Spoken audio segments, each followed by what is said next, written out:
చెప్పు. ఫస్ట్ అమ్మాయి ఉంది. అదే లవ్ చేసుకున్నా పెళ్లి చేసుకున్నా పెద్దగా ఉంది.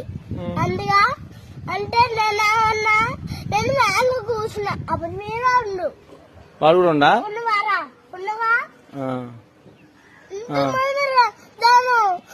ఉంటే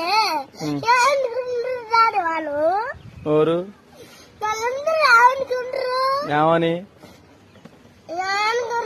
పెద్ద మూతి మాట మాట్లాడుకుంటారా అనుకోరు డాడీ. ఏమైంది నన్నది అట్లా ఏమంది? అరే పెద్ద లవ్ చేసుకున్నా పెళ్లి చేసుకున్నా అన్ని పెద్ద మూతి మాట ఉందా డాడీ? చిన్న మూతి మాట్లాడుకుంటున్నా పెద్ద మూతి మాట్లాడేది చెప్పు. ఫస్ట్ అమ్మాయి ఉంది. అదే లవ్ చేసుకున్నా పెళ్లి చేసుకున్నా